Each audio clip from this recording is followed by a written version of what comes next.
Joining us today in the Sports Hub and Loughborough High Pack is the GB sprinter and double Commonwealth champion, Leon Baptiste. Thanks for joining us, Leon. No problems. Now we're here in your training group, and sadly, the worst nightmare possible happened for you just a few days ago, and we're going to get to that. But first of all, I'd love to talk to you about Delhi. Delhi, the dream basically came true for you. You were the poster boy for the Commonwealth Games. You're on the 200 metres. Can you just talk us through how that felt to win the 200?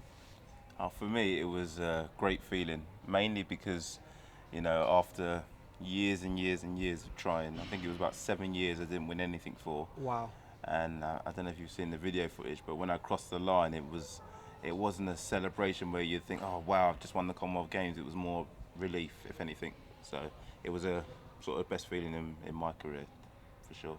It looked exactly like the time I saw you in Glasgow. I'm not sure what year it was when you beat Sean Crawford in the 200. It was the same thing. It wasn't elation, it was just pure relief. Yeah, same thing. That was exactly the same year, and that's when, I achieved that. I mean, that was a big part of my success, really. I think winning against a former Olympic champion and finished second to Usain Bolt in 2008, it gave me a lot of confidence. Okay. And I went into that season, that 2010 outdoor season, with that confidence, and I think that's what helped me win the Commonwealth Games, for sure. And then it didn't stop there. You won the gold in the 4x1 relay. How did that feel? Was that elation? That was just an icing on the cake, really. I mean, for me personally, I've never felt so good in athletics. After all the years of trying to finally get some reward back from it, it was unbelievable. So how much did funding help you going into a massive competition like the Commonwealth Games? Well, actually, I wasn't funded. Wow. Yeah, I literally funded myself to get to the Commonwealth Games. What I'd do is I got 2 jobs. I used to go in, worked at Loughborough University, and I'd go in and work in lectures Okay. and help dyslexic students. Oh, that's awesome. And also worked at security as well, as a job at the university here as well. And for me, it was just a case. It was like clockwork. Every single day, I was doing that and finishing at sort of 12 midnight, and which is continuous. But I knew I had to do something like that to be able to achieve my dream. Is that normal? Do most people just do 2 jobs or?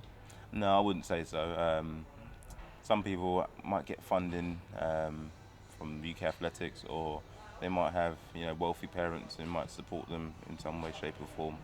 I got great support from my family, not financially, but just the sort of love and encouraging me to do the sport. But talking about love, you're definitely one of the most popular athletes on the scene. Everyone does like you. You're a very humble guy. Yeah. Now we were all hoping that you would kind of really step up to the plate and do exactly what you did in Delhi again in the Olympics. But what happened? What actually happened? I think after the 2010 Commonwealth Games, I was really sort of trying a little bit too hard. Felt like I had to do more. So the 2011 season, I think we got things wrong, me and my coach. Okay. But 2012 was, a bit of a trick. Well, it's been a bit of a tricky year for me. I recently just hurt my knee pretty badly, Okay. and a torn cartilage in my knee. So unfortunately, How serious is it? it's quite serious because I'm going to be out for the best part of 6 months. I saw the surgeon last week, and unfortunately won't get a chance to compete at the Olympics. That's a definite. That's definite, yeah. Oh man. Extremely bad news. Absolutely gutted, but I'm taking it in my stride. I'm taking it well. Just a case of just picking myself up. I've been here before. I've had surgery on my knee before. Oh, have you? Yeah, it happened back in 2004. Okay. An old football injury from when I was young, and just a case of I've been there before. And hopefully I can just do it again. So how long will the rehab be, do you think? Well, they said between 6 to 9 months, and from there I can return back to full fitness. So Okay. it's going to be a bit of a while, but I'm willing, because I love athletics so much and I want Right. to do well. I'm willing to wait 6 months to be able to achieve later on down the line. Are you thinking Glasgow 2014? I'm taking it on a year-on-year basis. So ideally, what I wanted to do was have a really good year this year, and then maybe assess my options at the end of the season. But now I've got to reevaluate and taking it step by step every year. So 2013, we'll see where I go from there, and hopefully, you know, if things go well, I'll continue and yeah, just got to take it in my stride really and take it step by step. Because I think I'm right in saying you're the first GB sprinter to win gold at Commonwealth Games in 12 years. Yeah, yeah. For me, yeah, it's a good feeling when you put it like that, and you know, knowing that you're going down in the record books. Yeah. And it's a good thing. It's a good thing. Something I'm proud of, and you know, good thing is no one can ever take that that achievement away from you. So Yeah, absolutely. yeah. And in terms of predictions, who do you think is going to win the 100 at the Olympics in men? I think Johan Blake might do it this year. Okay. It's a toss-up between Johan Blake, Tyson Gay, and Usain Bolt. But it's really hard to say. I mean, we all saw what happened last year when Usain Bolt was the favourite, and Yeah. he ended up full starting in the 100 metres. So it depends. You know, the nerves might get the better of some sprinters, and whoever's got the best head and cool head is going to go out there and perform to the best of their ability. So, you know, at the moment I'm saying Johan Blake, but until they start running during the season, then I'll make a real decision. I think I'll probably know. And in your event, the 200 metres, who do you think is going to take that?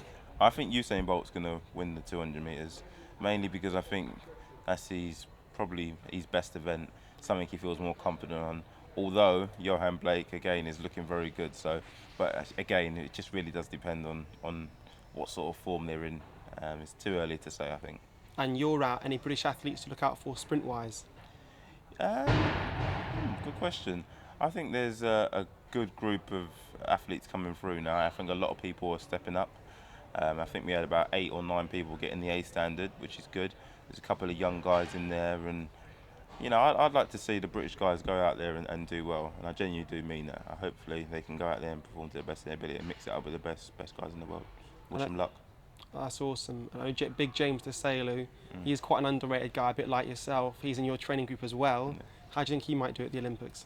Oh, for me, James, I've never known someone so talented. I've trained with him, really good friend of mine, and I honestly hope he competes to the best of his abilities. Really struggled with injuries over the last sort of 4 or 5 years, and hopefully now he can go out there and perform again to his best. And if he does do that, I think he's going to surprise a lot of people because he's got the talent of some of the best guys in the world for sure. As on a lighter note, I know you're a boxing fan. Who do you think is going to take it, Cotto or Mayweather? My money's on Mayweather. I'd never bet against that guy. For me, he's an inspiration to me in terms of, you know, his focus and what he does inside the ring. He's someone I kind of look up to. For me, I definitely got him winning the fight. And if the big fight happens, is it going to be Pacquiao or would it be Mayweather? Again, Mayweather. I can't bet against this guy. For me, I've been watching this guy for best part of 12 years, and for me, he's the best. I can't see him losing. Nice one. Well, Leon, we're going to stay with you and we're going to find out exactly how your rehab goes, and we're not going to stop until you're back on the podium. So thank you very much for your time. And if you want to find out more about this guy or anything else sports-wise, keep it locked to LegacyLionSports.com.